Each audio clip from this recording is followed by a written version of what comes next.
प्यारे बच्चों, आज फिर किशमिश की कहानियों की तरफ से हम आपके लिए लाए हैं एक बहुत ही मज़ेदार कहानी। ये कहानी है एक पेड़ की और एक नन्हे आरव की कहानी। बहुत समय पहले एक छोटे से गांव में आरव नाम का एक बच्चा रहता था। आरव बहुत जिज्ञासु यानी क्यूरियस था। उसे हर बात जाननी होती थी, जैसे आसमान नीला क्यों है, तारे क्यों टिमटिमाते हैं, फूलों में खुशबू क्यों आती है। उसकी माँ हंसकर बोलती, तू बड़ा होकर जरूर कोई बड़ा विद्वान बनेगा। एक दिन आरव जंगल में खेलने गया।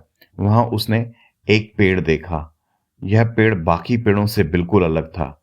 उसकी पत्तियां सुनहरी, चमकदार और तना हरे रत्नों जैसा दमक रहा था।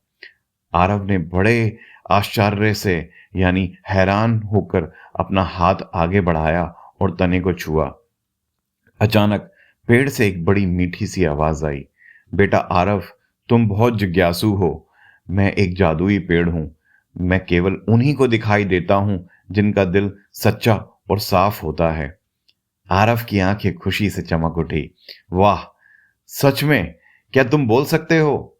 क्या तुम मेरे सवालों का जवाब दोगे? पेड़ मुस्कुराया और बोला, हाँ, लेकिन एक शर्त है। जब भी तुम मुझसे कोई जवाब लोगे, तुम्हें बदले में दूसरे की मदद करनी होगी। आरव ने तुरंत हां कह दी। सबसे पहले उसने पूछा, पेड़ जी, ये बताओ, तारे क्यों टिमटिमाते हैं? पेड़ ने कहा, क्योंकि उनकी रोशनी हवा और वातावरण से होकर आती है, इसलिए वह चमकते और टिमटिमाते हैं। अब वादा निभाओ और किसी की मदद करो। आरव ने गांव लौटते समय देखा कि एक बूढ़ी अम्मा भारी लकड़ी उठाने की कोशिश कर रही थी। आरव ने तुरंत उसकी मदद करी। अम्मा ने आशीर्वाद दिया। दूसरे दिन आरव फिर पेड़ के पास पहुंचा। उसने पूछा, अच्छा अब बताओ, फूलों में खुशबू क्यों आती है?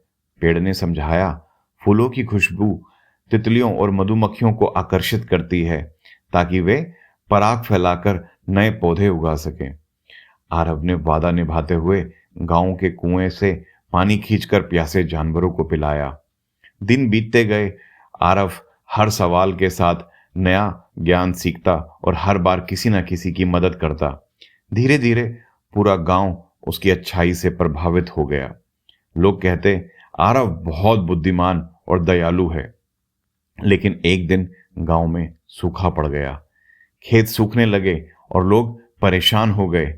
सबने आरव से कहा, तुम्हें तो सब बातों के जवाब पता हैं, कोई उपाय बताओ। आरव दौड़ा दौड़ा जादुई पेड़ के पास पहुंचा। उसने पेड़ से बोला, पेड़ जी, गांव को पानी कैसे मिलेगा? पेड़ ने कहा, तुम हमेशा निस्वार्थ भाव से मदद करते हो। अब मैं तुम्हें एक वरदान देता हूं। मेरी एक शाखा ले जाओ और उसे गांव के बीच में गाड़ दो। आरव ने बिल्कुल वैसा ही किया। चमत्कार हुआ। जहां शाखा गड़ी थी, वहां से मीठा पानी का झरना फूट पड़ा और पूरा गांव खुश हो गया। सबने आरव को गले लगाया और कहा, तुम्हारी दया और जिज्ञासा ने हमें बचा लिया। आरव भी मुस्कुराया। उसे समझ आ गया कि ज्ञान तभी सार्थक है जब उसे दूसरों की भलाई के लिए लगाया जाए। प्यारे बच्चों, इससे हमें सीखने को मिलता है, सच्चा ज्ञान वही है जो दूसरों की मदद और भलाई के लिए किया जाए। धन्यवाद। अगर आपको यह कहानी पसंद आई तो जरूर लाइक करो और इस चैनल को सब्सक्राइब करो। Bye bye.